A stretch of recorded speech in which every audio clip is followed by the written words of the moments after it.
Hello everyone. So today I'm going to discuss about decision tree. So what is a decision tree? A decision tree helps us to make decision by mapping out different choices and their possible outcomes. When we make any decision, so first we go through different choices. We have different choices. Then we look after their possible outcomes, and after analyzing everything, we come to a specific decision. So decision tree also works on that. Theory. It is used in machine learning for tasks like classification and prediction. So then now we're going to discuss about the structure of decision tree. So this is basically the structure of decision tree. Here is the root node. From root node there are branches that leads to internal node, and from internal node here comes leaf node. So the last structure, the last part of the decision tree is the leaf node. So a decision tree helps us make decision by showing different options and how they are related. So it is a tree like structure that starts with one main question called the root node. So the decision tree basically starts from the root node, which represents the entire data set. The root node represents the entire data set.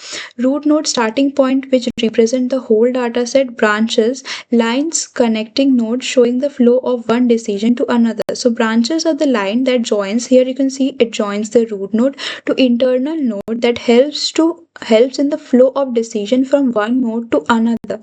Then comes the internal node, points where the decisions are made based on the data features. Here the decisions are made on the basis of data features. Then last come the leaf nodes, endpoints of the tree where the final decision or prediction is made. Here is the last decision or prediction is made. So this is basically the structure of decision tree. So now we're going to discuss about how a decision tree works. So a decision tree builds its structure by measuring impurity. So it first measures the impurity present in the model and reducing it using information gain starting from the root node. Every time the decision tree starts from the root node that describes the entire database and creating the parent minus child relationship. So first we have already discussed about the root node. Then comes the entropy measure of impurity. Entropy tells us how mixed the data is at node. So it helps us to classify how mixed the data is there. Low entropy data is pure. If the entropy is low, obviously the data is pure. High entropy data is mixed. So this is the formula for entropy. Then comes information gain, choosing the best split. Information gain tells us how much entropy decreases after a split. So here is the formula for entropy. Here S represents parent node, A represents feature, and SV represents child nodes after split. Then comes parent and child node. The node after split, before splitting, is parent node. So basically this is the parent node, and after splitting these becomes the child node, children node or child node. You can say call it anything. Then process calculate entropy at the parent node. Split using a feature. Calculate the entropy. We can calculate the entropy by using this formula.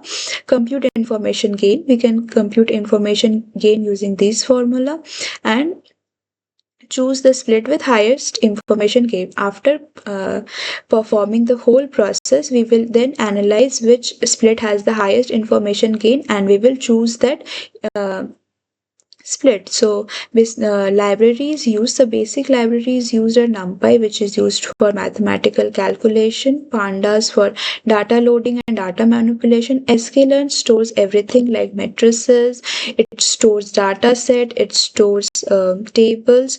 So here the core library for decision tree classifier, decision tree regressor, model training and prediction. Then comes the matplotlib used for basic data entry visualization. So here we import numpy as np, import matplotlib as plt. From sklearn we call tree, and from tree we import decision tree classifier. From sklearn we call dataset and import load iris. This is the dataset. We import dataset from kaggle. Then come import pandas as pd. From sklearn we call model selection here, and from model selection we import train test split. From sklearn we call matrices and import confusion matrix and accuracy score. So How we train a decision tree model. First, we collect and load the data set. Here, the data set is iris. Then we pre-process the data. Then we define the data in the data frame. Then we split the data. We split the data into training and testing. Then we choose the decision tree model. We choose the model as decision tree classifier. Then we train the model, build the tree structure as it was shown before, stop tree growth, then we test the model and make predictions, and then we evaluate the performance using accuracy score. So this was all for decision tree. Thank you.